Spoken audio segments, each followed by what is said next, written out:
All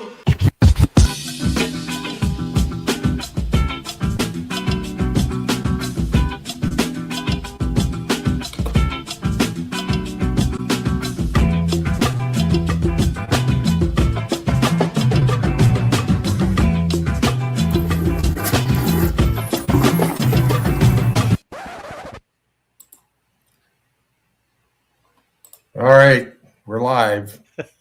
And now, just in the dark. Somebody turn the lights on. Somebody turn the lights on. Turn those lights on. Somebody teach Steve bill? how this thing's supposed to work. Bear with us, folks. It's all part of the patina of the show.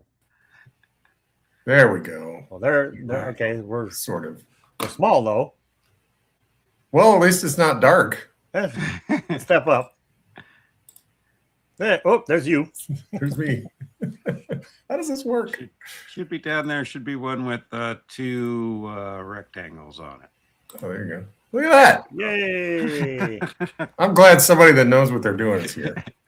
We are live. Welcome, Rob from SpaceArchives. Thank you for joining us. I'm not. I'm Memorex. Oh, okay. You will be. You will be. The internet is forever. Don't you forget. This is Dogust, brought to you by, I believe, Geeks Love Dogs created this. I mean, I'm not sure. I found out about it from the outlaw Levi Wallace, who did a post about it, and then Geeks Love Dogs got in there like, you announced it before I did. And then they got into this whole, I'm sorry. I can't do accents. Regardless of who came up with it, it's a fabulous title for an event. Yes. I was going to talk for the next, 3-4 hours about who came up with it. Oh, and how I found out. But yeah. Go ahead. Okay. And go. So it's Dogust is evidenced by my wife's going to be wondering where her food dogs are. Where are my food dogs at? It's a giant stuffed one. Mm-hmm. Bob's still here. He's just not a dog. Wow. Bob's feeling a little bit nervous. Also, this one's in like every video. I rarely reference him, but he's here. We haven't named them yet, so we called him Mike. Did we call him Mike? I think Mike's a good name for him. So that's a boy. We could call him. Mike, welcome. All right. Okay, Steve. What is Dogust? The outlaw Levi Wallace is here. So is Jack Yo. Welcome. I like this little banter that we do. He did announce it before Paul did. He did not say he was sorry. Well, if you're not sorry, don't say you're sorry. I think that's pretty good. Hey, Jack. Yo. And welcome, Jeff. It's good to be here. Well, Dogust is a month when you can just read any book about dogs, anything with dogs, anything related to dogs. I think it's just any canine related. So I think if you're into lycanthropy, if I said that right, you read a lycanthropic book, fox books, wolf books. Good thing. Did you guys think of any other canines? I can't think of any other canines. But anyway, welcome. Snoop Dogg, his biography. Welcome to Rob. If you know our channel, you probably already know Rob from SpaceArchives, but in the off chance, completely backwards. That is not the way that proves the universe is broken. Hey, in the off chance, there's one or two viewers who they're not on yet because I can see who's on. I think everybody on here probably knows you, but just in case somebody's watching the recording, Rob, tell us about your channel. Tell us about yourself and what brings you to BookTube. You invited me. Is that all it takes? Man. What? No, Hang on. Rob, the channel. I don't know, Bob. I don't think Michael K. Vaughn's coming on. I know he said all we had to do was invite him, but I think Rob was kidding. His favorite booktuber is Michael K. Vaughn. Ever since he did that thing about Howard the Duck, and he's been on me like, we got to get him on the show, and I'm like, yeah, us and every other booktuber wants him. There's no way. It's really hard to bump him off the top of the mountain. That's true. That's true. Yeah. I'm sorry, I interrupted you. That's okay. I had nothing important. You were introducing yourself, telling us about your channel. I I love stories and storytelling of all kind. Obviously, most of that revolves around books, mostly sci-fi and fantasy. But a good story is a good story, and sometimes a bad story is a good story. So, if it's bad enough, it's a good story. Yeah. I think Jake built an entire channel around bad stories. Jake and I curiously own a lot of the same books. I can only imagine. I also have a lot of good books as well. Oh, okay. Yeah, Just y'all are wondering, Jake from Pulp Mortem. Go check and his you channel. have quite possibly the best background out of all of us, dude. It's something to aspire to. Yeah. The house is being remodeled. We're basically turning every room into a library like this. But if I were to turn this camera around right now, it would be a shit show. It is. Yeah. I have entire walls of our house that are made out of banker boxes filled with books. Oh yeah. Wow, that's awesome. Is your triangle light in the back? Is that like an interocitor homage from like? That is I made everything in here. I custom built and custom made, including the lights. So I saw some that were like this on Amazon or someplace, but they had the cord hanging down. I didn't want any cords. So I decided to just build my own and had to crawl into the attic. And I thought, this is such a great idea. I don't know why everybody doesn't put corner lights in their room. And then when I tried to crawl to the end of the roof, where you have the roof right above you with the roofing nails poking right above your head and your face is buried in this is why they don't do it. It looks great though. It was worth the danger. Yeah. Did you say interocitor? Yeah. Was that thing in Back to the Future they used to get to the future? No, that was the flux capacitor. The interocitor is from was it This Island Earth or It was like the communication between the humans and the aliens. Hey Rob, your cousin Chris is here. Yeah. Liminal Spaces. We want to know what's going on here too, so don't feel bad. Who doesn't the Island Earth? Yes, This Island Earth. This Island Earth. And who doesn't have an interocitor? Me. I don't have an interocitor. I did want to ask, and forgive me in advance. I always like to ask for forgiveness in advance. I forgive you. Thank you. Appreciate it. Even before you know what I'm about to do. Yeah. I gotta ask. I'm pretty hard to offend, so because I've never gotten a straight answer. Everybody always wants to make a joke, which is fine too. Well, you're asking the wrong person. L space archives. The L stands for liminal, I'm guessing? No. It stands for library. It is from Terry Pratchett's Discworld. He created sort of an offshoot of Discworld. He has something he calls L space, where it says like basically if books equal knowledge, knowledge equals power, power is a function of energy, so it has mass. Therefore, if you have enough books in one space, you will warp time and space, and therefore all libraries are connected throughout the multiverse. Is that what you're trying to do?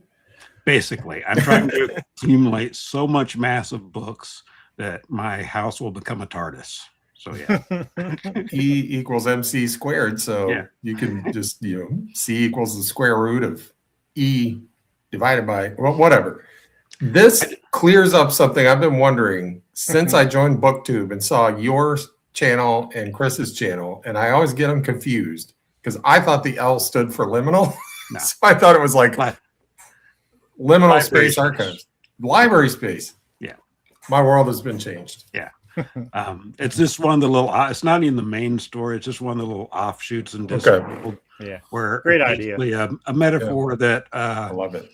Going into a library, you can enter any world you want.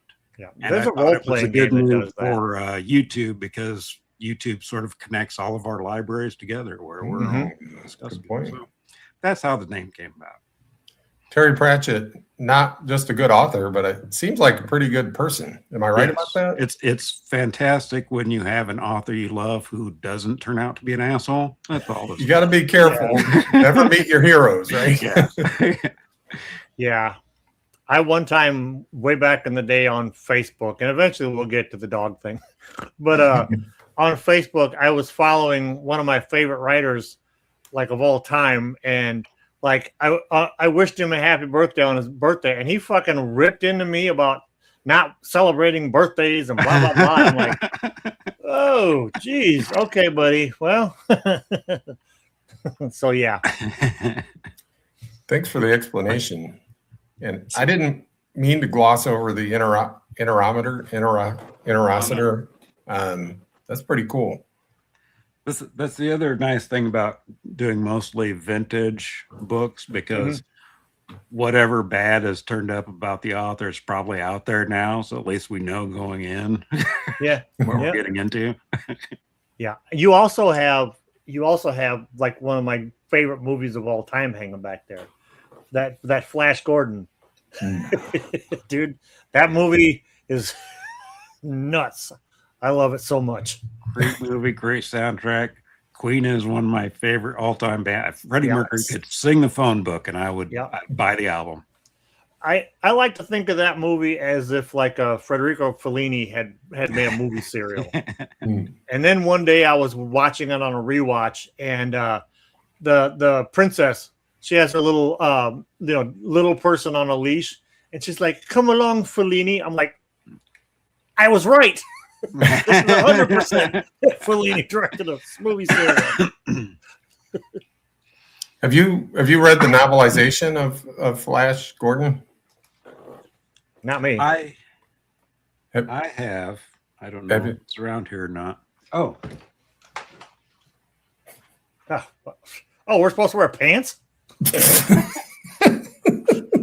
even better than the novelization. It's a choice. I have the old comic strip collection. Those are great. Wow. Yeah. So. Yep. Yeah, that, and I have Buck. Oh, sorry. Oh, I was too slow. So Nice.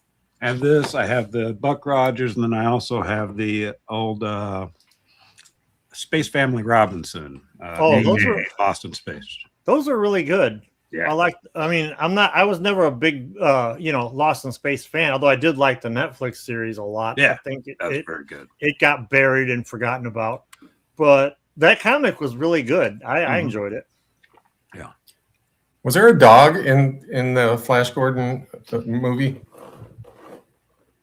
I don't Not know. with Scout Fellini. It's my job to ask. Mongo sounds like a dog's name, though. So Sure. Well, there you go. There's the connection. maybe all of Mongo is dog. Andrea's here. She met you at Pulp Fest. Yes. I don't know if you knew that. But Yes, I did know that. Okay. Andrea's my captain. She's my pirate captain. Did you get her autograph? My channel would not exist without Andrea. Oh, that's so sweet. Wow. Tell us the story. It would exist. It would exist of me, and my viewers would be my wife and my sister-in-law. That's who would be watching my channel right now. So. Tell us the story. How did Andrea help you out? I put up my first introduction video. Well, first I put up an introduction video, which I immediately took down because it was terrible. Then I put up the introduction video that's there now, and I do not feel comfortable talking out loud to myself. It's unnerving. And I have all the normal fears. I'm too old to be. Nobody wants to see my old ass on here. I don't like the sound of my voice. All that stuff. Yeah. So I just had all these knots in my stomach. And usually, to calm myself, we watch other booktubers. And we had just subscribed to Andrea like 2 weeks earlier. So my wife is like, well, let's watch some of her backlog videos. And she had a video from like a year earlier called something like, you want to start a YouTube channel, but you're too scared. And she went through the list. I watched that one. Yep. And so I made a comment on there about how much that helped me. Yeah. Well, she went to my channel, watched it, subscribed, shared it with everybody, who then shared it with Chris from Liminal Spaces. And I used to work nights. So, and my work was notorious for not letting me sleep ever. They would just text me all day long. So I'm asleep and my phone is just dinging like every 2 minutes. I go, what the F do they want? Jesus Christ. I kept trying to go back to sleep. And I thought, okay, there must be an emergency. There's a terrorist attack or some crap happening at the building. So I pick up the phone and it's just YouTube notifications. Wow. Holy crap. So yeah. That's great. That was all because of Andrea. Yeah. Hers was one of the ones I watched when we were trying to figure out what the hell we were doing. Yeah. Hers and Jake made one too. Yeah, on how to Jake's book to awesome that's too. like a textbook. It should be studied. Yeah. Andrea's was better. Well, I mean, if you have all that nervousness, go watch Andrea's. I think it's probably like 2 years old now, but if you want to start a YouTube channel, go watch Andrea's video. Yeah. If anybody has the link and wants to put it in the comments, that would be awesome. I had done a role-playing game channel, doing Wizard, as I probably pointed at the wrong corner, but for like 2 years, and every time I went into my studio, which was my closet, like my kids would be laughing because they'd hear me out in the other room just cursing at myself or flubbing lines and stuff because it was so difficult. I felt like I was talking to a wall. I was, but it was a wall of, that wasn't the point. A wall of millions of people. And then it took about 3 months later, just like what happened to you, I started getting one subscriber after another, and I was at like 1,500, and it didn't feel so bad after that because I knew people were listening. But then I kind of got caught up doing this and had way more fun doing this than, although Tim and I are talking about relaunching, or not relaunching, but starting back up again with my game channel. But yeah, talking to yourself is hard. It still is. I prefer doing this where I'm actually talking to a person. It's still, even after all this time, just turn on the camera. I have to go into editing and keep playing with the sound because I'll start whispering and start talking like that. It's like, God, Jesus. So just to close the loop on that, I'm going to do corporate jargon. We're going to circle back on you. Earlier I said never meet your heroes. And Andrea said she met you at Pulp Fest. Andrea is surprisingly even more awesome in person. In fact, everybody I met is even somehow more awesome than they are on video. I keep clicking the wrong. I had a whole thing. Oh, here it is. She said that. She said, so apparently, I know you admire Andrea, but she admires you as well. I just wanted to make sure that that message got out there. Well, the other great admirable thing about your channel, Rob, is that you being here no longer makes me and Steve the oldest people on book. Wait a minute. Rob's older than us? I'm ancient. It's the only one top me right now is Gary Levisi. Oh yeah. And I'm not even sure. Sure which one of us though. Well, I figure I got a good 30, 40 years in me, so I plan on doing this till the day I die. In fact, what a great video that would be if we made a video. If we went live. If I'm like, doctor said I got 10 minutes to live, we have to go live. This is the I almost said it. I was like, this will be your greatest, you know what, but I can't say it. Keel over dead on camera. Yeah, if you say it, this stream would only be 20 minutes long. That's it, folks. So do we want to talk about dog stuff, or what do we want to do? Let's do it. Let's do it. Someone put in the comments, and it's so far back I'll never find it, but I will tell you that the biggest main dog book I read, or dog story I read, was in this. Hang on. I'll fix it in post. Okay, fix it in post. You can hear me, right? Was in this Fists of Iron, round 2. Robert E. from the Robert E. Howard Foundation Press with this beautiful wraparound. Mark Wheatley. That's one of my favorite covers he's ever done. And there he is. And there's Mike. The legend. Mike. The dog, the myth, the legend. The dog, the myth, the legend. And it was while we were talking with Ishmael. What's his name? John. Who I also got to meet at Pulp Fest, and is also even more awesome in person. Awesome. We had him on the show, and we're going to have him for Samara in September. He wants to come on for us too, so that's great. It's good to hear. Like you said, when you find out that they're actually good people, it's like, oh, shoot, fantastic. Maybe we're blasting the myth of never meet your heroes. maybe on Pulp Island, it's like always meet your heroes. Yeah, they're awesome. I think so. so The reason we call him Ishmael, y'all might not remember this, but I think it was our very first live, and we had no idea how it was going to go.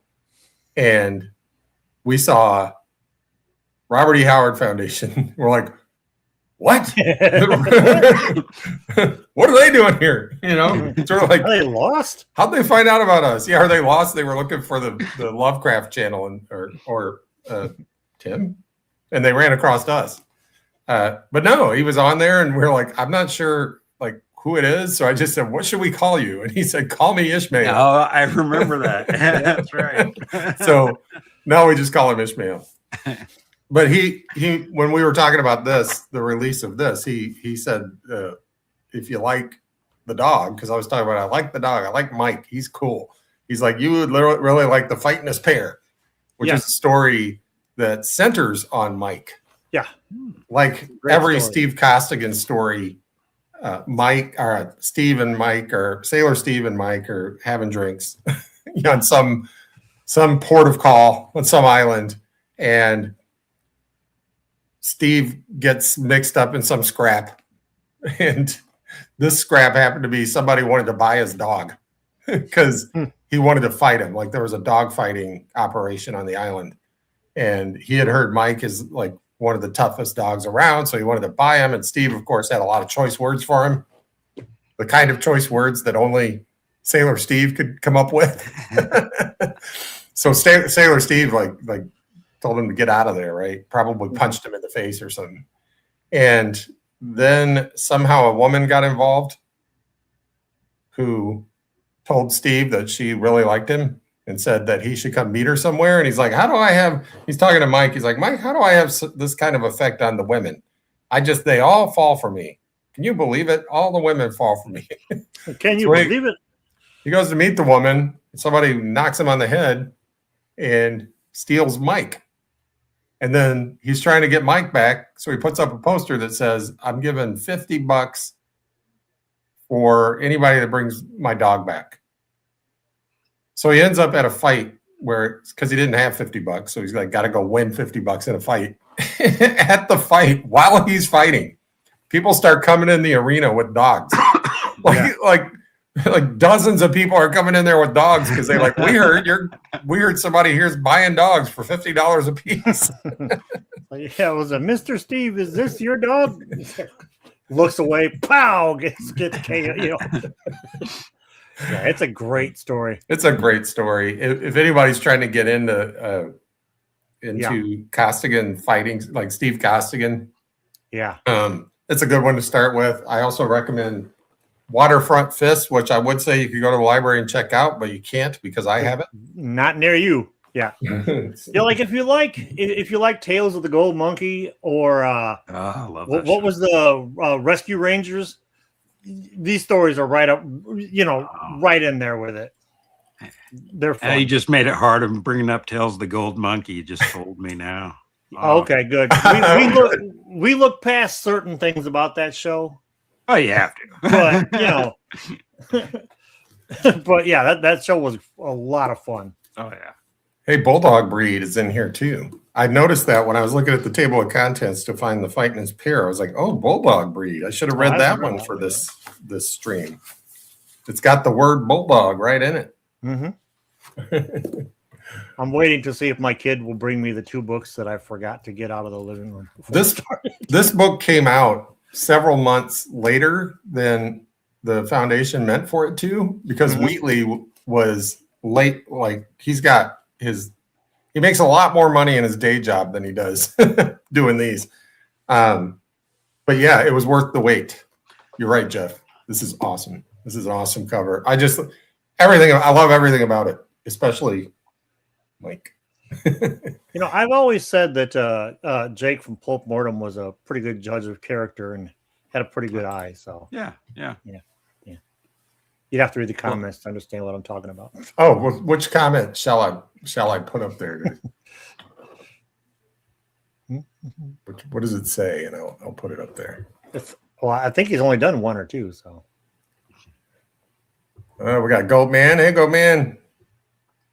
Oh, I think he was referring to the cover. Oh, that's true. They are. They are. He is pretty hunky.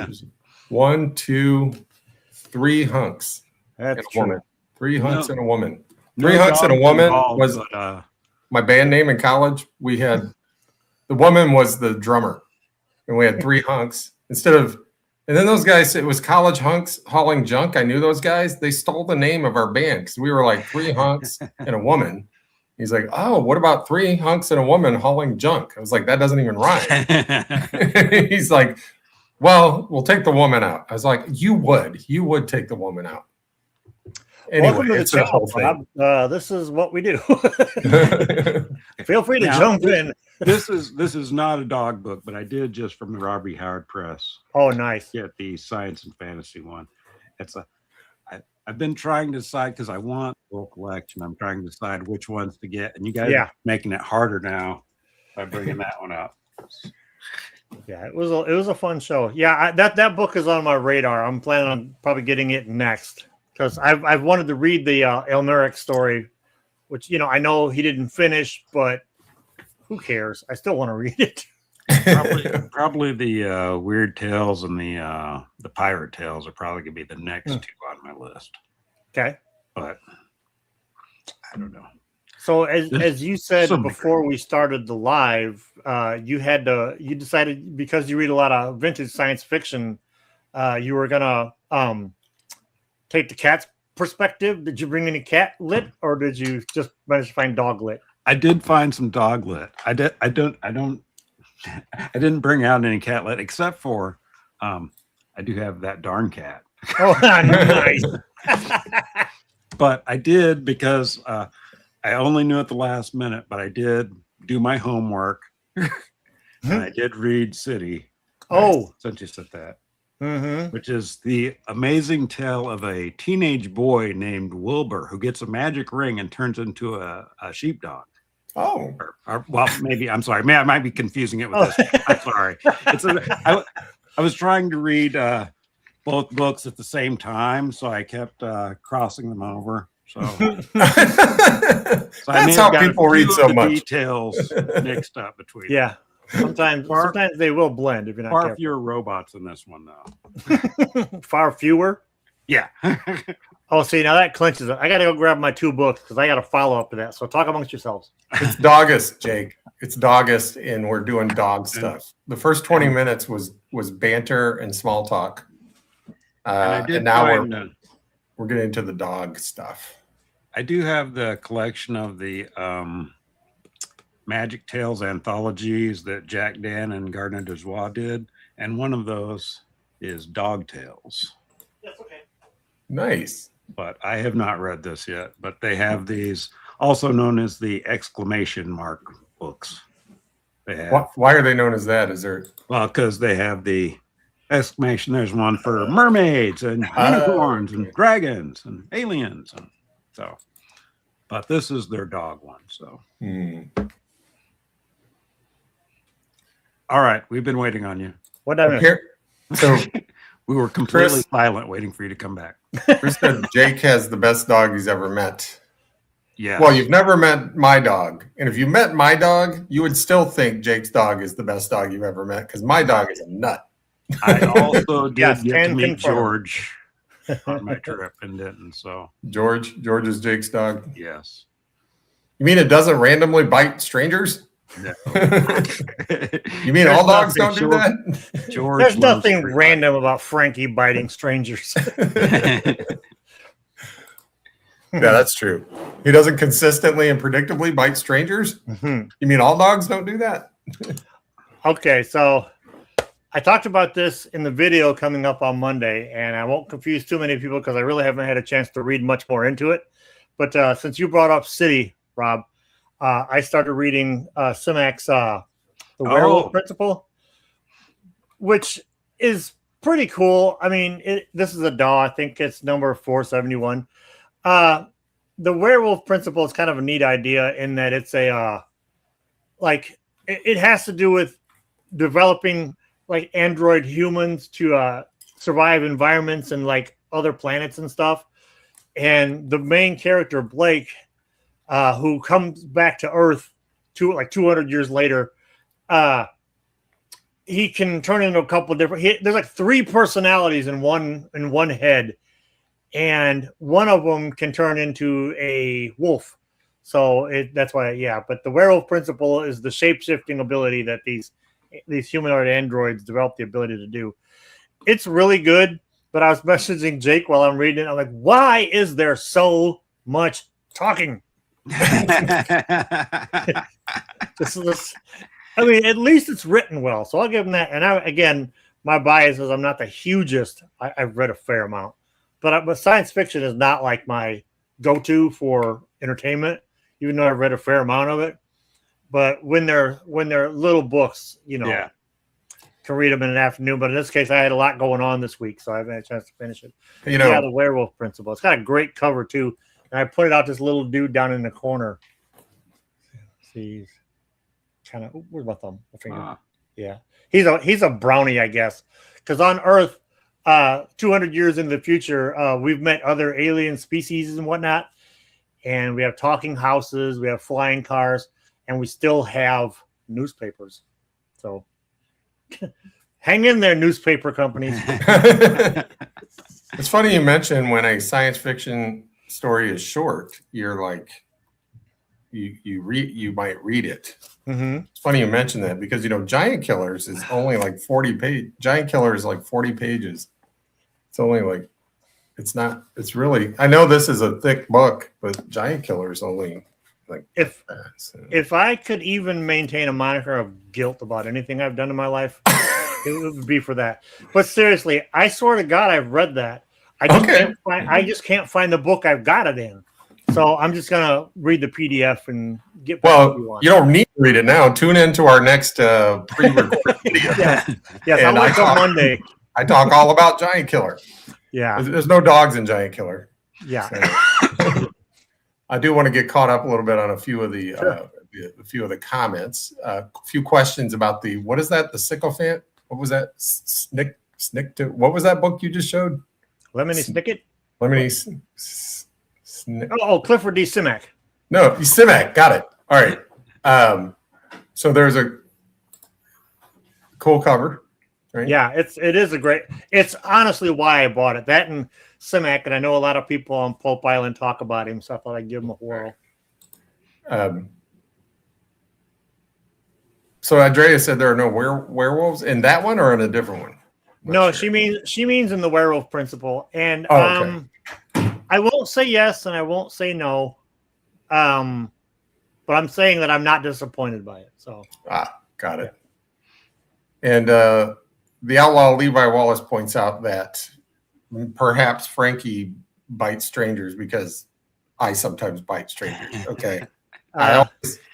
Look, consent is a core principle with me. I might bite a stranger, but I'll ask first and get consent. Or you're not strangers for long. and then we're not strangers anymore. See how that works? Yeah, no, I remember a particular incident that didn't involve me. So, well, I think that was high school. So yeah, it was a long time ago. A long time ago. And Jeff saw a lot of Simak books, but he couldn't find werewolf. I was going to bring this next one up, but I lost the moment, which is I was wondering if in that tankard, that Stein, do you have Diet Mountain Dew in there? It does have Diet Mountain Dew. Nice. and the backup Diet Mountain Dew for when that one. Sweet. Yeah. Lemony Snicket. Yeah, I was at a Goodwill recently, as some of you may know, and there was a copy of there was an early, like a first edition paperback of I don't know if it was first edition, but it was the first in the Lemony Snicket series, whatever those series of Unfortunate Events. Stuff that went wrong. Oh, Unfortunate Events. Yeah. I messaged Paul. I was like, is anybody on Pulp Island into this? Because I'll get it and send it to him. Paul's like, no. Plus $4.99. That price is trash. Oh, no. We have that whole series, but we found the hardcover first edition was for 99 cents a piece at Goodwill. Yeah. And that was before the old man discount. Yeah. I worked at a HarperCollins book return and back in the early 2000s. So yeah, I had the whole first edition set, but yeah, not no $4.99. No, that's crazy talk. This conversation is right up Rain is here. Rain's alley. That's awesome. Rain is my sister-in-law, and she is aside from a fantastic artist, she is also a big dog lover. Well, any size dog lover, really. And also a science fiction aficionado. So, oh, cool. Hey, man. Sorry she found us. Yeah. Look, all right. I don't know when she got here, but I've been talking about this one a lot lately. I found it. I don't remember where I got it, but I've been reading It was a lot at our out of this Goodwill one. haul. Yeah. Yeah. And the other one is. She can probably give us some dog sci-fi recommendations. Oh, that'd be great. Not Welcome, put you on Rain. the spot, Rain. So the other one, I got a copy of a collection from fantasy and science fiction from like 1958 or something. Like, and I'm just eating that one up. I just love it. That's the one with Killdozer? No, this is the one with Killdozer. Oh, okay. The other one has stories I don't know if we've heard of. You know, they just happen to be in fantasy and science fiction at the time. Oh, But my co-host from my other channel just chimed in. yeah, but we're not gonna show that comment. Okay. Is he biting someone? What? Bob says he wants to see it. All right, Bob, I'll let you see it. But what I did in high school is has no bearing on who I am today. All right. All right. He wants to see it. Oh man. I'm so glad he tuned in.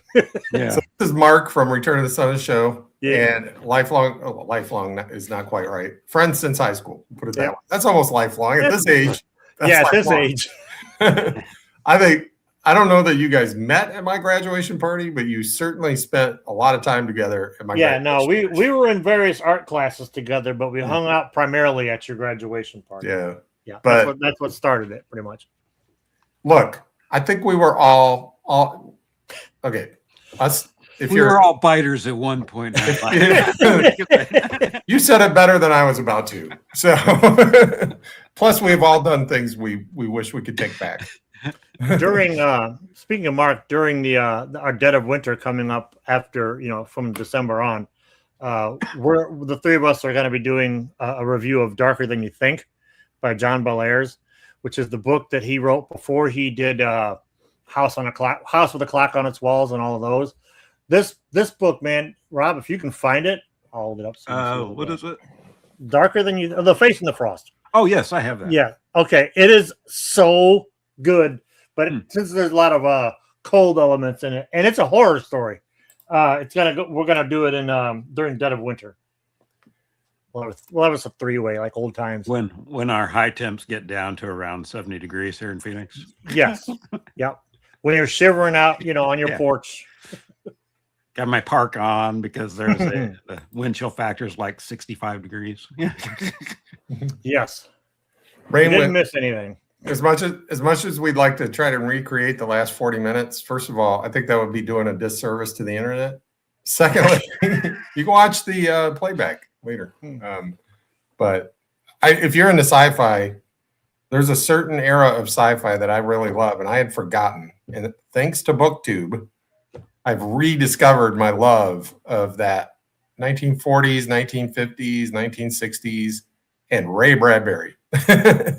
Yeah. More than just Ray Bradbury, but and I've started reading Foundation, which I mentioned in another video, because I was like, I think I like Isaac Asimov. Everybody talks about Foundation. I should probably try to read it. So I've started reading that. I mean, I'm just starting to get more into sci-fi. So I'll probably be talking more about that on the channel.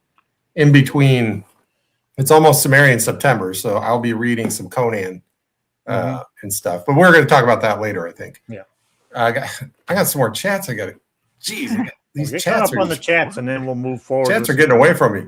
The Goodwill sticker removal video, I've got to go back and watch it. I saw it. I was like, I got to set this aside and go watch it because they drive me nuts. And my wife is a big Goodwill.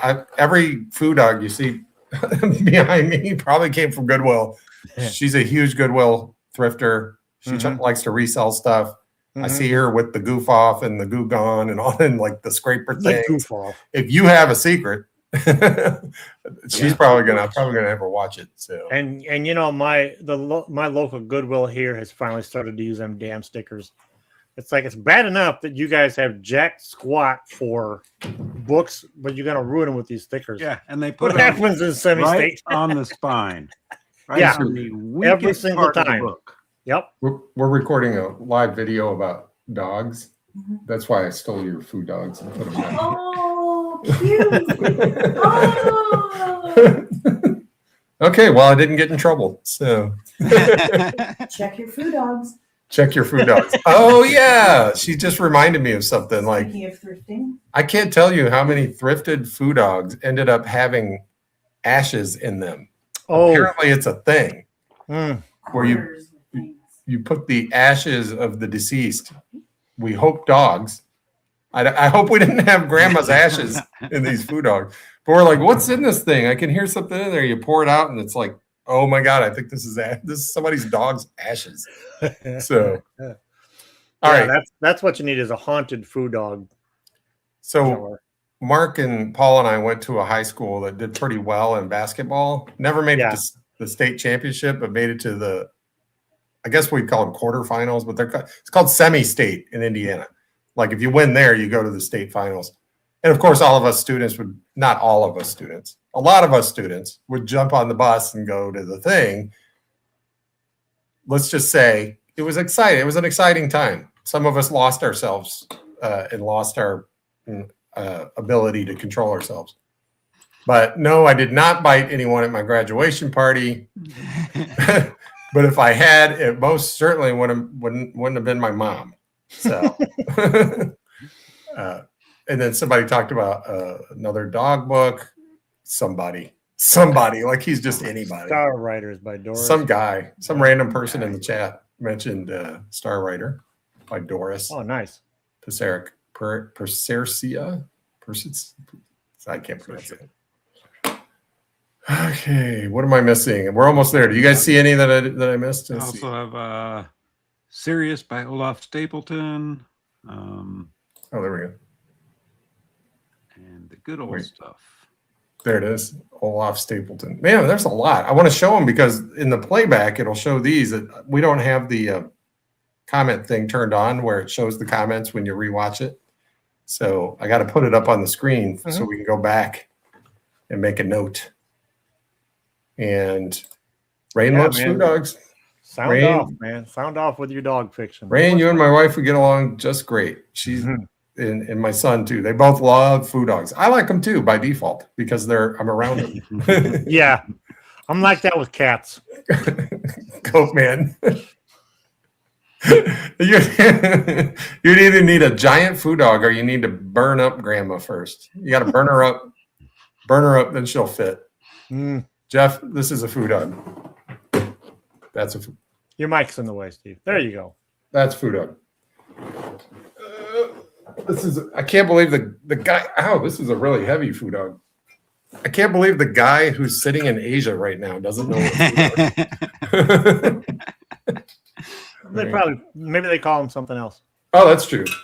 And they're Chinese. So in Japan and China are two different countries for people. Yeah, last time I checked. And they like it that way. Okay, so who wants to go next? I don't know why it's called a food dog. So for the next 30 or 40 minutes, I thought maybe we could talk about food dogs. I've exhausted my complete knowledge of food dogs.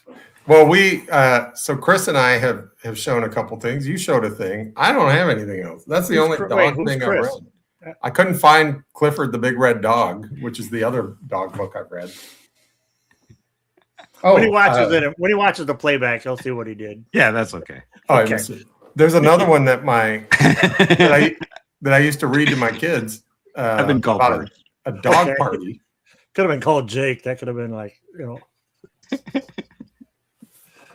Wow, we're learning a lot today. This is an educational show. Foo is a word for prosperity. Is the word for prosperity. I did not know that. So it's I did food know dog. you're supposed to be lucky. that Yeah. the shop owners would put them outside the thing they're supposed to be. Yeah, like. they have a couple of really cool ones at a antique shop here in town, but they're way out of our price range.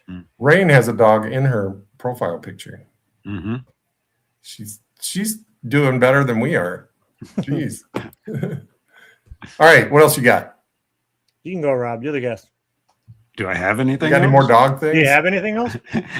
I think I've showed what I have. Okay, I got City, Shaggy Dog, City. Okay. I've got dog salt and pepper shakers. You ran around your house looking for dog stuff, didn't you? Yes, I did. Because I'm committed to this channel. Everything but bringing Frankie in. I can go do that too. I don't think you can bite me via. He'll bite you over the camera. Okay, well, I've got one that Rob. If you don't have this one, you owe it to yourself to find it. But I have a copy of Jack Williamson's "Darker Than You Think." Williamson is my favorite, one of my favorite sci-fi writers ever. But this is a straight up horror novel. I think about a guy that gets involved with a werewolf, and it's it's fantastic. And depending on what, unfortunately, this is not the edition that I used to have, but depending on what editions of this you find, some of them are illustrated, and the illustrations are amazing. But this story is a straight up. It takes place, I think, just before World War II. It's just a great horror novel about a guy that he's a reporter, and there's an archaeological find, and he runs into somebody who was involved in it, and it's a woman, and you know how things go. And it's this book is great. This was my gateway for Williamson because he's known more for science fiction. Yeah. But after I read this, I would hunt down. I got like a bunch of his paperbacks up there. But yeah, man, this is a great book. I have a lot of Williamson, but I don't think I have that one. My Yeah, database is telling me I don't have it, Yeah, which is you need to find it. It's obviously I need to go on another road trip now. Yeah, obviously. And it's Levi says, "That's no dog. That's a lady." Well, on the tiger, it's a lady. On the lady is a tiger, but she does turn into a werewolf. Yes, there is a fair amount of lycanthropy because in this story, and I'm not sure who the cover artist is. I'm going to keep making Steve do his job. But at first glance, I thought it was like a rough Rosetta, but it's not. And hold on, wait, hold on. Leave it there, Steve. Leave it there. There's the. Is it Jeff? Oh, Jones? it's a Jeff Jones. Yeah. Oh, sweet. I never noticed that before. My eyes are that bad. I just figured once you said rough Rosetta, I automatically thought Jeff Jones. Yeah, that's a pretty. Yeah, exactly. Because yes, but yeah, that's a great book, man. You can get it. It's still in print, but I had a hardback that I bought that had some cyberpunk cover on it, and it was one of those books that because I couldn't find this one. I thought I lost it in a divorce, but so I bought a hardback, and as soon as I was done with it, it went into my trade-in pile because that cover was awful. Did a house fall on it? No, not this time. No. Okay. So what else do I got? Here's one for you, Steve. Or did you want to do Dark? Yes. Yeah. Mark actually turned me on to it.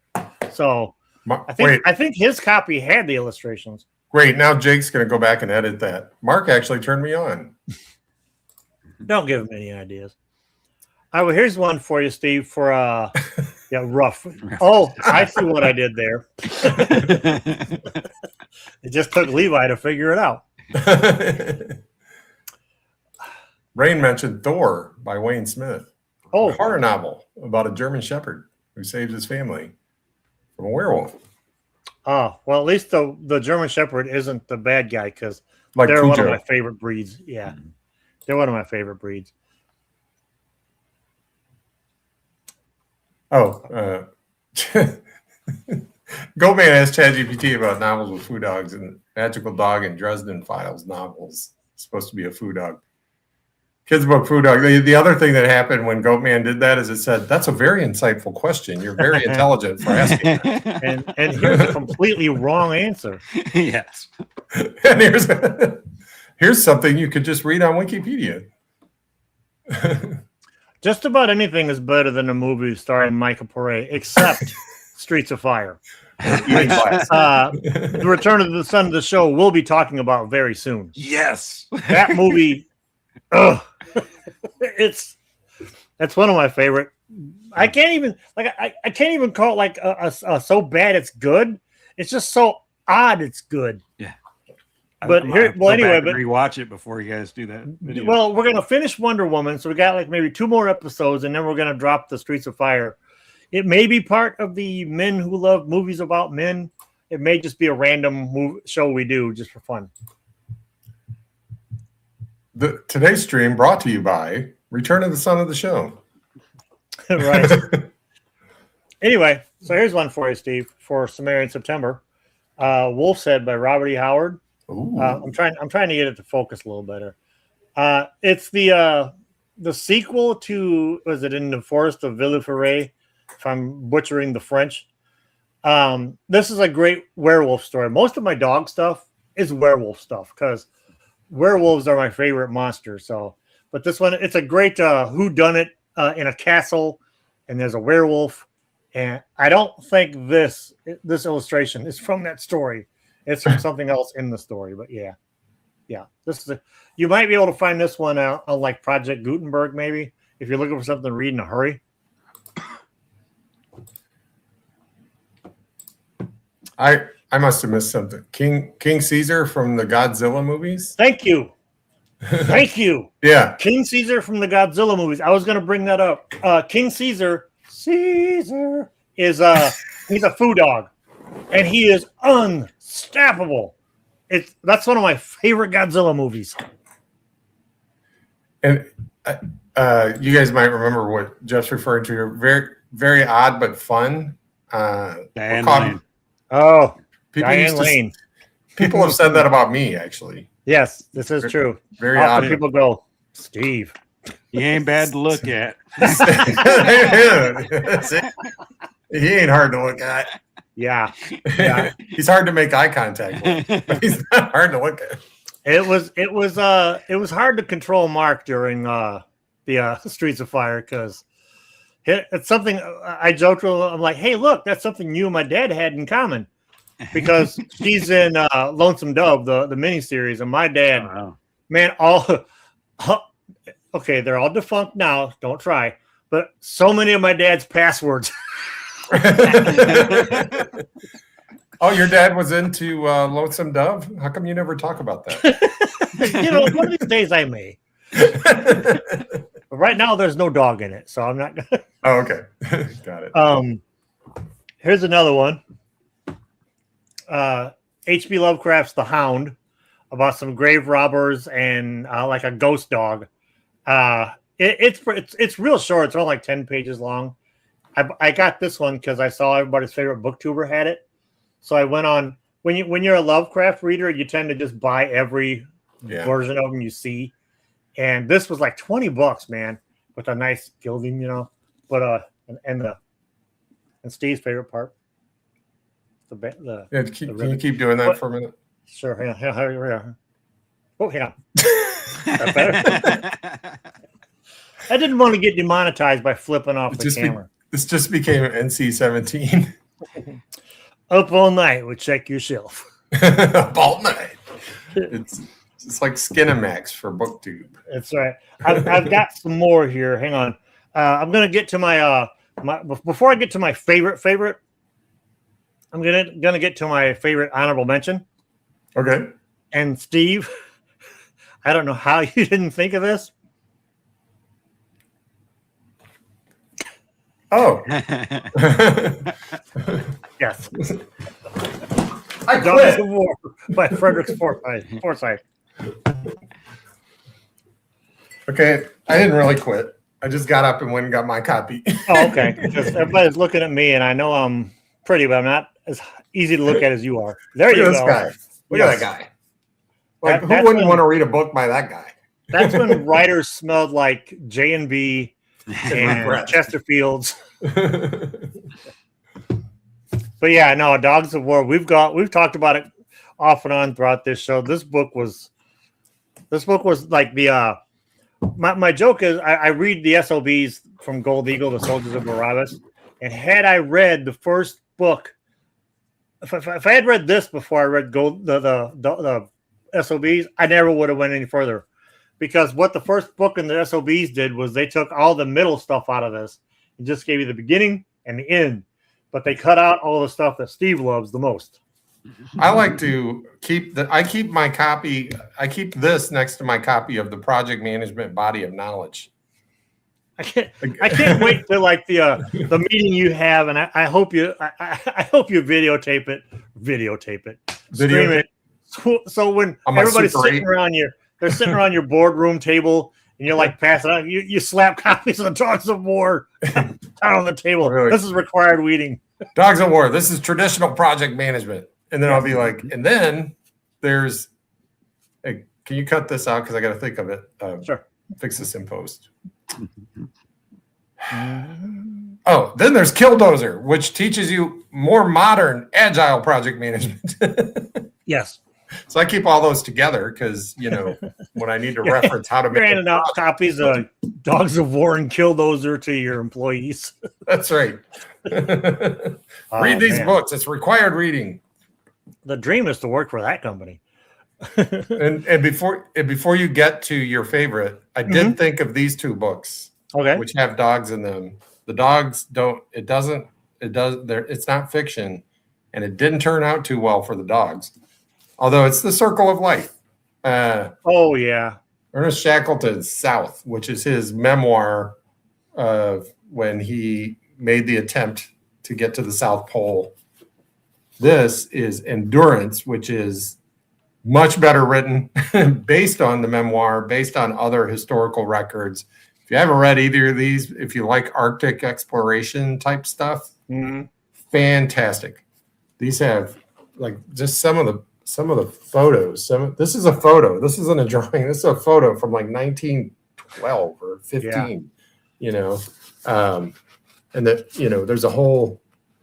I bought a glossy one. I don't know exactly where it is now, but I bought one with the glossy pictures at half price books. But these are just those giant, back when the photographer put the thing over his head and he had to set the whole thing up.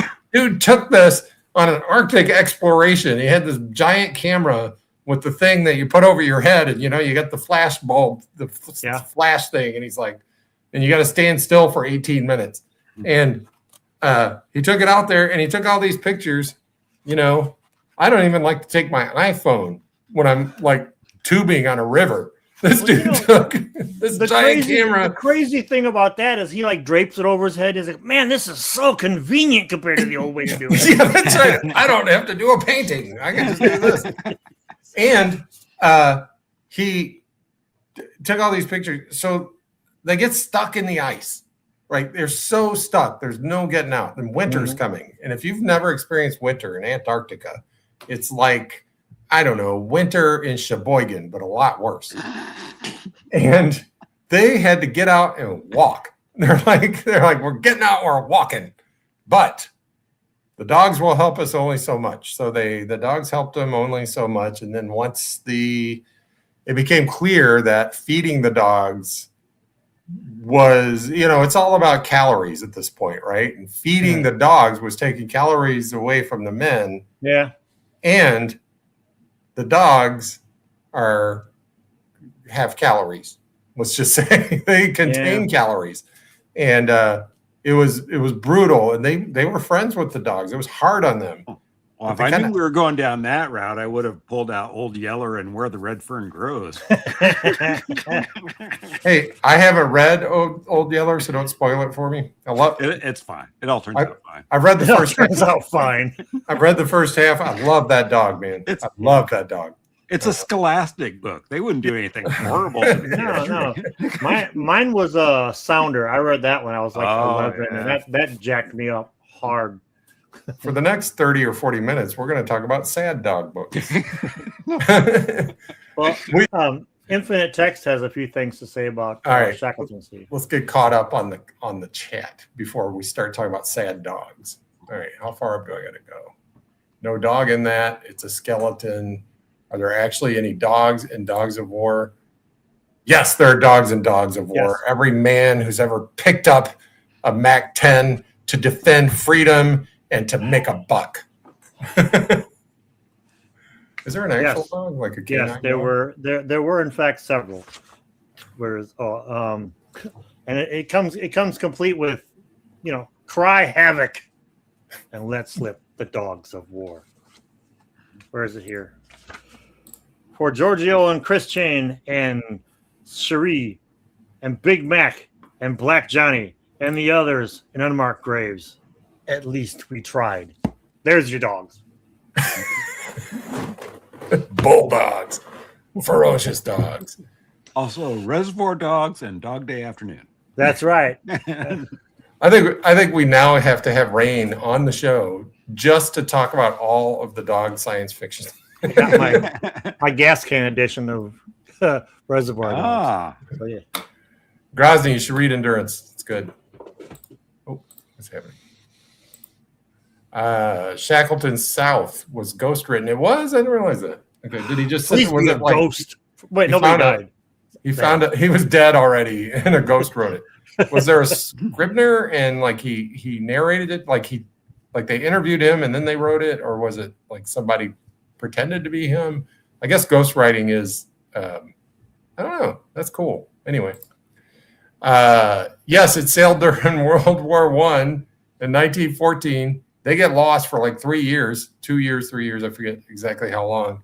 They finally get to Elephant Island, and they go storm. They're just like they landed on the wrong damn side of the island, like the opposite side of the island where the settlement was. So they had to march, like not march.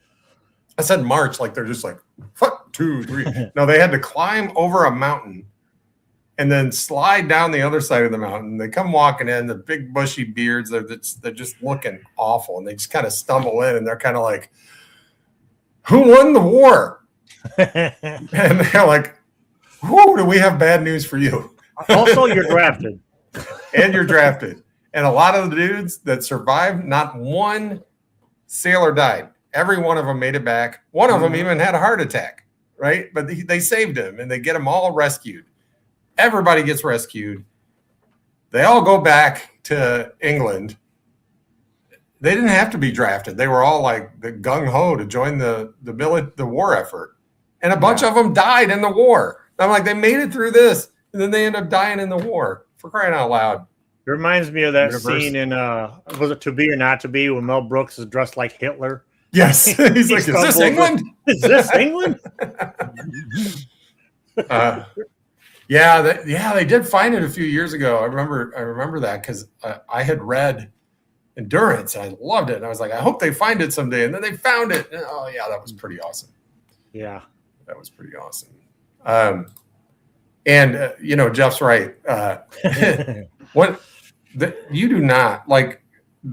You go, could a movie get any worse than a dog dying, right? Could it make me any sadder? And then there's that movie, A Dog's Purpose, where, we could kill the dog, bring it back to life, and kill it again. And just keep doing that all throughout the movie. We can make it sadder for you. Or was it Plague Dogs? I don't know if you ever saw that cartoon. That's some brutal stuff, man. If you love dogs, it's a great anime made by the same guys that made Watership Down, that cartoon, and it's even more depressing than Watership Down. Okay, Levi, you're gonna have to come back into the chat and tell us how is House on the Borderland a sad dog book? Oh, you don't remember? Oh yeah. The dog dies. Never mind. I remember the dog dies. But you know what? It would have died anyway because it's not like it died tragically.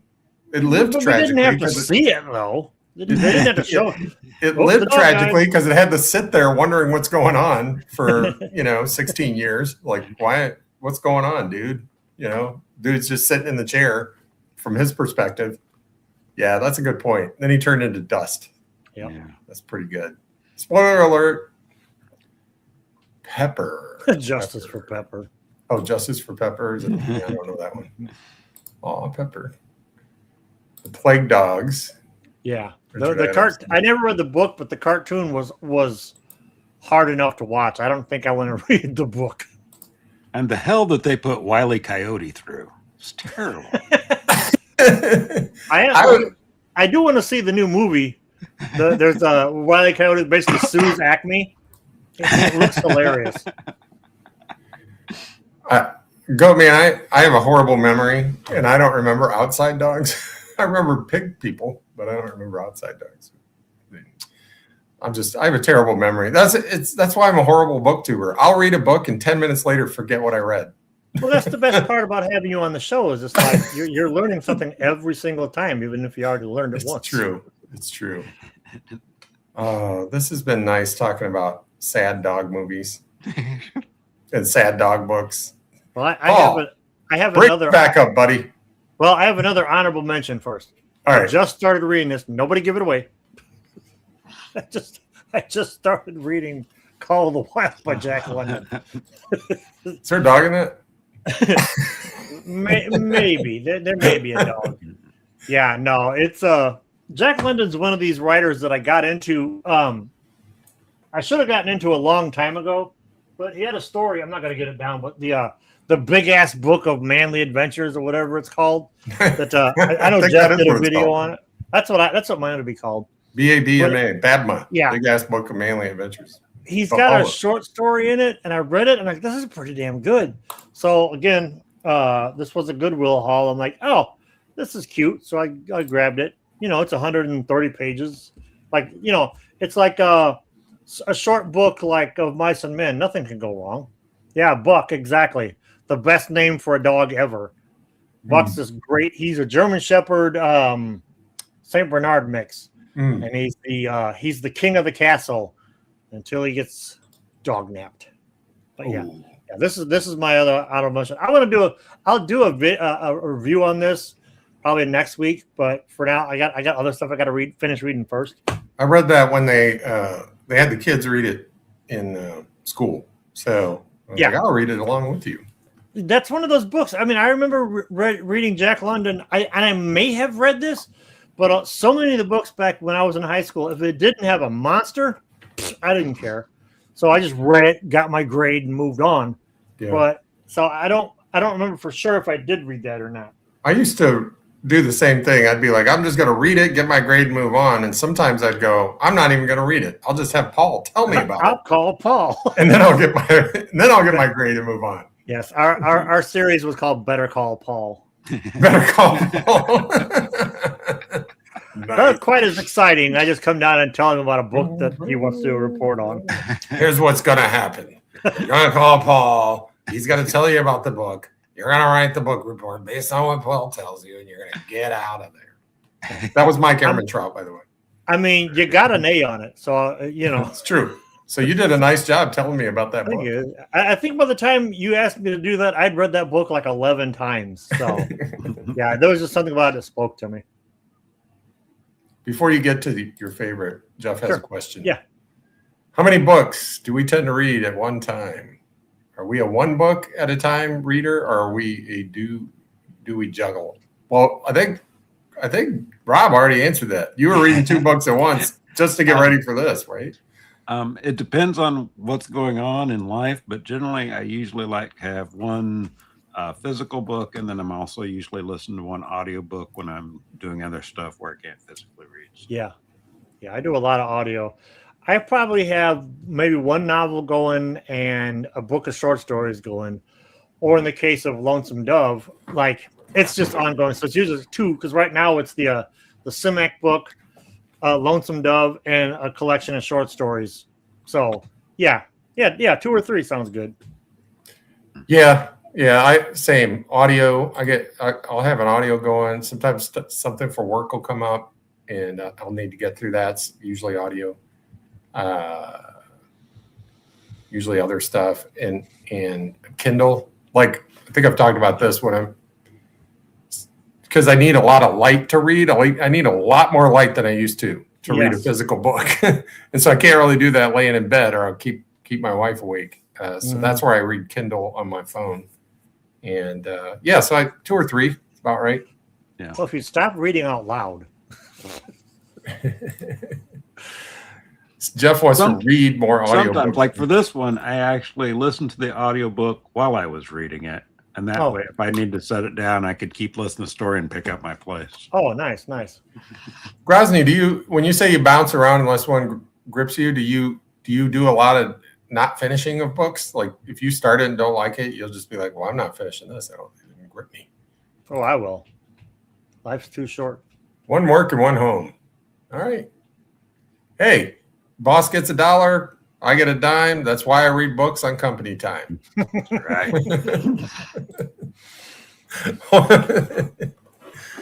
That a lot of great answer. What a great question, Jeff. Thank you. Yeah. One or two a lot of novels. trade paperbacks. Levi didn't tell the whole story. Levi reads 1 or 2 novels. But it's the same one over and over again. But it's the same one over. It's the same 1 or 2 novels over and over. I'm waiting, Levi. Come January, I want to know if you want to do a buddy read of that. Just one more time. Everybody on Pulp Island, hear me now. Next year, all we're doing is inviting Levi on the show to read Red Wind. Oh, we're totally doing that. And he has to read it again. Oh, thanks, Krosny. You eventually get back to it. Yeah, I'm the same way. Once I start something, I try to move heaven and earth to finish it. Not me. If I get a third of the way through the book and it has not gotten me interested in the characters, the world building, the plot, the prose, it's like, no, if you didn't put enough effort into the first third of your novel to get me interested in something, anything, I'm not wasting my time. I don't care if the last 2/3 are, Shakespeare. You screwed it up already at the first. My favorite thing is, you got to get through the first 7 books. Oh yeah. What do you mean get through? No. That's why I don't read the the Wheel of Time books. Oh. Because people go, oh well, it really picks up at like book 4 or 5, but then it slows down in book 11, and they're like, no. That's funny that you said that. Because I was about to bring up the Wheel of Time books, because I walk in to get a haircut one day, and my hairdresser's sitting in the chair reading this book that looks like a brick, right? And I was like, oh, what you reading? She's like, oh, it's whatever. I was like, oh, okay. And I'm getting the haircut. I was like, my friend and I started a BookTube channel. She's like, oh, I love to read. And I was like, maybe I'll read that thing you were just reading. She's like, yeah, I said, it's pretty thick by my standards. She's like, oh, it's like book 11 in the Wheel of Time series. I was like, 11? Are all the other ones that big too? And she's like, oh yeah, they're all that. Yeah. I was like, I'll never get through them. I will never get through them. Nope. So. I tried reading the first one, and I'm like, it's another one of those books that they just basically kind of ape the Lord of the Rings with. And it's like, is this just standard? Like when you submit your idea to a publisher, they're like, this is good, but can you make the first one Lord of the Rings? Yeah. So just to be clear, she does not watch our channel, but in case she is, I'm sure they're great books. It's my shortcoming that I don't read them. I think you're very intelligent for reading them. I think it's wonderful. I'll bet they're great. It's me. Okay, guys. I don't want to get bad haircuts. I was going to say, when you come out of your hair salon with your hair all jacked up, you'll know she watches. Mark said he reads 3 books at a time: a nonfiction, a literary fiction, and usually something involving a shipwreck or the sea. Yeah. Well, you could read Endurance or South. That would be that way. You're feeding 2 goats with 1 scone. Yeah. South was the book that I found it at the Goodwill here in town, and I took a picture of it, sent it to Steve, and I'm like, need/want, and he didn't respond, and we were like 3 or 4 miles from the Goodwill, and he's like, oh, you probably already left. I'm like, honey, let's turn around. So we turned around, went back and got it, because I wasn't taking the risk of it not being there next time we went. To see in September, I saw that event. I thought about him too. Just keep in mind you're competing with Sumerian September. That's why you read the The Pirates of the Black Coast. Ah. Boy, I know how to shut down a live stream. Oh my! I thought this was dramatic pause. Oh yeah. That's what it was. All Paul. all my events are in October. Spooky season. You know, Or no, I'm sorry. Yeah, no, yeah, October. No, it's not even spooky season. Oh. I have October for people in glass tubes. I thought it was too bad. Octopusober for tentacle fiction. And Wait a then, minute. That could go in a whole different direction. You got to be careful with that. They're not real events. Oh, okay. So you might get a whole bunch of subscribers that you're not ready for. Whatever feeds the algorithm. Yeah, I hear you. So I think it was what was the one that the first event we ever did? What was that one? The Bookish Bryants, I think, created it. Oh yeah. Horror Mayhem. Horror Mayhem. So we did Horror Mayhem. We might have done a few Rocket Summer. We might have done Sumerian September. We did Spooky Season, and we were so sick of events, we created what has become the biggest, most attended and participated event in BookTube history. Mm-hmm. No Event November. Yep. Because millions of booktubers, I don't know if there are millions of booktubers, but a bunch of booktubers participated in No Event November without even knowing it. Yep. See, every time they made a video that wasn't part of an event, yep, they were participating in No Event November. Yep. See, I'm doing the opposite. I'm because I know Jake says that he doesn't participate in those events.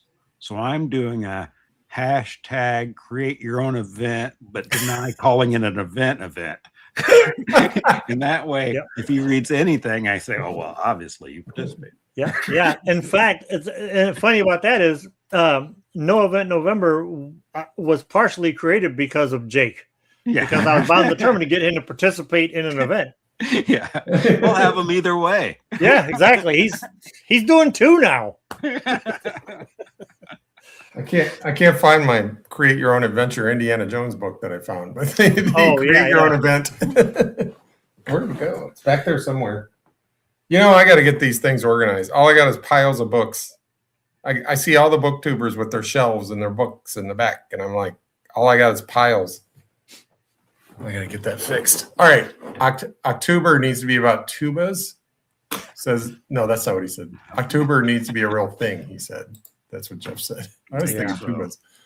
No Event November, that's right. I may have yes. Dino-Vember. He accidentally participated in Dino-Vember. Wasn't Dino-Vember the one that J.J. Walker liked to participate in? Dino-Vember. Hey, Secret Glyph. We are talking about dogs. I know you can't tell it from the last 10 minutes, but well, we did title this this live this channel is Gone with the Dogs. So we're in character. Secret Glyph really wants to know what we're doing. What are we doing here, boys? My fellow whites. How are we doing here? And I like dogs. That my fellow whites, I don't even want to get into that because who knows what that means. And I'm afraid of what it might mean. So I just think of that meme where what's his name? The actor comes in, he's like, oh, hello, fellow kids. Yeah. Oh, Steve Buscemi. Yeah, Steve Buscemi. He's like, hello, fellow kids. Maybe he just figures everybody enjoys E.B. White. So maybe that's what it is. That could be. All right, Paul. Are you ready? Are you ready? Do you have any more honorable mentions? Yeah. Nope. No honorable mentions. I'm jumping into the big. By the way, nobody said anything yet, but God spelled backwards is dog. So that's why I wore the shirt. Because I don't have any dog shirts. Alice dog. Alice dog. There you go. Alice dog. We just lost all of our people who follow Godzilla. There's a Church of Godzilla, which Jenny Blake is the head pastor or whatever you call it, the Pope of the Church of Godzilla. That's right. Check out Jenny Blake's famous comic writer. Yep. Yeah, she's awesome. She's a great follow on Facebook. So Yeah, and a great person to hang out with. awesome. We interviewed her once for our podcast, and I was like starstruck. And when you said you're the most famous person I ever met, she's like, you need to meet more people. That was before I met Adam Carolla. Yeah. Who I don't really like anymore. Well, I met the guy who interviewed Paul Giamatti. So Did you? Oh, yeah. hey, man. You're like, what, 2 degrees separated from Giamatti? How the heck? Like what? As soon as I'm sure he got a million texts that were exactly the same text that I sent him immediately after I saw that. I was like, just one question: how? He's like, I asked. See, I wanted to ask why every single Goodwill I've ever been into has a copy of Sideways in their DVDs, because for some strange reason, Giamatti was in Sideways. For some strange reason, that DVD is in every Goodwill I've ever been in. That joke ended. Okay. All right. So my favorite dog of all time, and one of my absolute favorite series of all time, from one of my favorite people I've ever met. And Rob, if you haven't found these, I know you like science fiction. I don't know how you are on 80s science fiction, but cutting it close. David Peters' Cyman series. Don't mind the Fabio covers. I don't know why. That just makes it better. Yeah, I'm trying to find one where you really see that it's Fabio. Like that's pretty Fabio. I don't know why the publisher, and this was Bantam. I don't know. There's 6 of them, Steve. I don't know why. I don't know why they chose Fabio, but this series was so good, and it went on for what, I think six books. Yeah, this is the last one, book 6, and where he's fighting a cyborg in here. Let me get the camera right. Yeah. I hesitated on buying this book because of that Fabio cover, and couldn't find anything else. That's it. Couldn't find anything else to read in the bookstore, so I bought it. And I'm reading this, and I'm like, David Peters. This book reads very much, because I was reading the Hulk at the time at Marvel, and well, if you're gonna spotlight me, it was a whole book. I was reading that kind of party. That's right. I was reading the Hulk for Marvel at the time, and Peter David was the writer for the Hulk at the time. And Peter David also is probably most famous for having written a lot of Star Trek stuff. And in the early 2000s, yes, I met Peter David at a convention in Ohio, probably Fabio. I met Peter David in Ohio at Mid Ohio Con before the evil Wizard World took it over, and I asked him, I'm like, "Are you David Peters?" And he just kind of like, he goes, "Let me tell you what happened." Yeah, he did. He wrote really good. He was a very good comic book writer. He was a hell of a human being. We talked I met him several times over a couple of years, and sadly, he's no longer with us. But his run on the Hulk is legendary. But anyway, I'm getting off track. So anyway, he goes, well, here's what happened. He got approached by Bantam to do a series, like a sci-fi series. So he created this series about a guy who it's the far-flung future of like the 90s. What's the date in here? Is this the first one? Oh, October 12th, 2021 is when this starts. So the exciting future. I think there were still newspapers back then.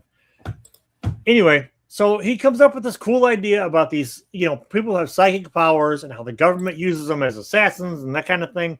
Well, he, as a pacifist, and he's a Quaker, but he's also like, I forget which branch of the martial arts he knows, because it's all non-aggression, it's all like defense.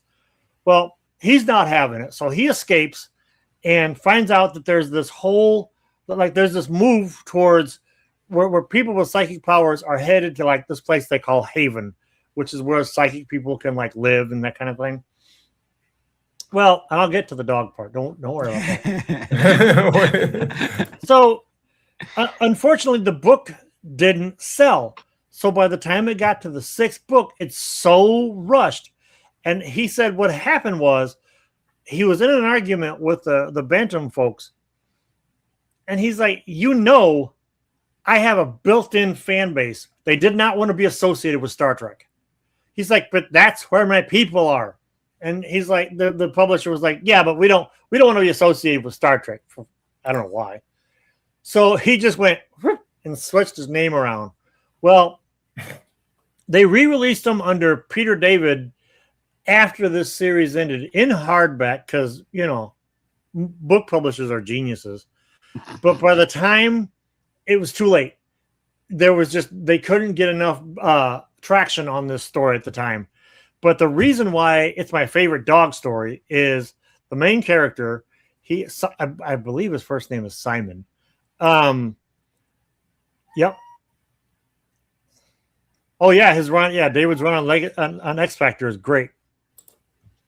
Simon's dog is named Rommel, and Rommel is this giant. Is there a good enough picture? It's not a very good. The desert fox. Yes. He's a giant German Shepherd who also has psychic powers. Ooh. And so the two of them, work together and help each other out. I'll see if I can keep showing some of Rommel since he's. Oh, sorry. Hi. Oops. That's not Rommel. Here he is here biting a dude's arm. He's always on the cover, which I think is great. Fabio just showing off his muscles. Okay, he's not on this one. This one. Clever okay. pseudonym. Yeah. But so anyway, Rommel and Simon have a psychic link and they talk to each other all the time and they continuously get each other out of jams. And there's one scene in one of the books, there's a parody of Disneyland. Yeah, it's a great scene. If you can find them. The final episode isn't bad, but you can tell it was rushed. Because he said he could have went on for plenty of episodes, but they wanted it to end. Well, there's one scene where Simon and Rommel are in this guy's compound, and both of them get in the mood, shall we say. Because like that jazz song from the 1940s. Yeah, there's other dogs in this compound, and then Simon meets this woman. So they switch consciousnesses back and forth. And when it's all over, the girl's like, "What the hell was that?" But man, if you can find them, I don't know how hard it is to find them in the wild. But man, these books, unfortunately, you kind of sort of should follow them in order. So if you can't find them, I think Brian from Bad Taste found a copy of the first one. That's where I've seen it before. Yeah, and I urged him. I'm like, you will love it. You have to read this book because it's so crazy. But yeah, it's a great series, and Rommel's my favorite fictional dog ever. Huh? Nicknamed the Desert Fox. I just had to get that in again. Well, they called him Rommel because he has a like the way his fur is laid out on his head, he's got like a lightning bolt kind of fur on his head. Oh, geez. Yeah. So, but yeah, Rommel's great. And Hitler was already taken. The dog. Thought I'd clear that up. Man, this stream took a turn. Yeah, I just sort of ignored some then. Jeez. I know it's past your bedtime. This is a duck, not a dog. Yes. Because it walks like a duck, quacks like a duck, and it can die like a duck. That's right. That's what you call a callback. Suddenly, Bob is really scared. No, you're not going to die ever. All right. Well, speaking of dying, do we want to? Does anybody have anything else to say? We want to wrap this up, or lack of dog content here, guys? I was promised dogs. I thought we covered dogs. We make no promises here. That's the thing you need to remember. Did you not see the thumbnail? I'm all out. I'm all out of stuff now that I brought the pod down by talking about the bunch of dogs that became food. Now we got to bring it back up. What's a happy dog book? Clifford, the big red dog. Dog party. There's a whole book about a dog party. There What you go. got? The shaggy dog. The shaggy dog. Oh, somebody mentioned Wile E. Coyote. One of my favorite cartoons ever is where the sheepdog and I think it's Wile E. Coyote. Maybe it's not. Maybe it's a different dog. But they work shift work, and they come in, and the one dog's job they both punch in. The one thing's job is to try to steal sheep, and the other one's is to try to protect the sheep. Yeah, and they clock in. They go into like workman like. Yeah, I would be going back to bed at the crack of dawn, and my girlfriend would be getting up at the crack of dawn. We'd pass each other in the hallway. Morning, Frank. Morning, Ralph. That's it. It's Ralph and Sam, I think. Hey, Ralph. Is it Sam? Yeah. That's the one. All right. No, I got nothing else. I don't think we're going to do any better than Ralph and Sam. Yeah. Crypto, Lockjaw. Yeah. Dogs in comics. Oh, right. Yeah. The dog from The Losers. I forget what his name was. Somebody will remember. Probably Sarge. Fido. All right. We probably had to wrap it up before people. Rob. Hey, you guys. Go watch SpaceArchives. It's a wonderful channel. You can look at this background, this fabulous background. This Saturday, around the same time, me and Jeff will be doing our Retro TV Rewind with Nick from the Book Graveyard as our guest, talking about vintage TV anthologies. I know Paul's busy doing his show that night, but imitation is the sincerest form of flattery. So you're not copying Return of the Son of the Show. You were inspired by Return of the Son of the Show. Yeah, so. Like how many backflips does one have to do with their channel to get on you guys' show? We have a whole ass channel for that. Hey, our lawyers informed us there's nothing we can do about it. So we're just going to say we appreciate that you were inspired by. I'm their lawyer. That's what I'm saying. I'm their lawyer, and I'm saying I'm not a lawyer. Our next episode is all going to be dedicated to everybody watching Return of the Son of the Show, which everybody should be. Nobody should be watching my channel. They should be watching Check Your Shelf and Return of the Son of the Show on my road trip. Seriously, these two shows. I would see the notification pop up. I was like, crap, how close is the next Love's truck stop so I can I'm serious. Every time pull over, I'll watch you guys. Well, Rob, we love you. And the fact that you're always commenting and you like Return of the Son of the Show, we couldn't be happier, and you're an inspiration. You're one of our heroes, and I hope to meet you someday and not be disappointed. I make no promises.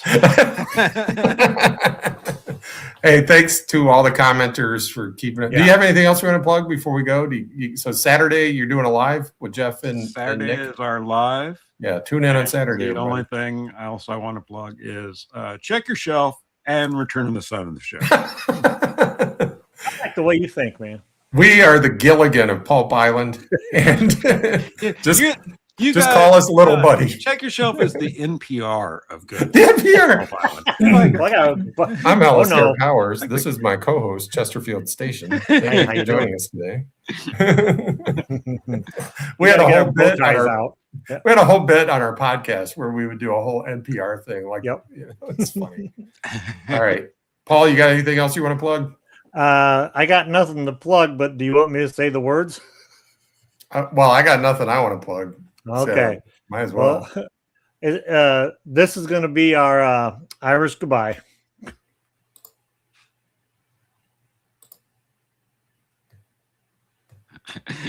We'll have to freeze like in the TV shows back in the day. I think it worked. I clicked the button twice. Yeah. Well, we're still live. Are we still live? I clicked the button. Now it's like, let me try it again. We're never leaving. Hey, forever. Wait a Oh, minute. well, he left. Oh, now we're stuck because he All right. closed Well, out. now that he's gone. So, okay. All right. Peace. Peace.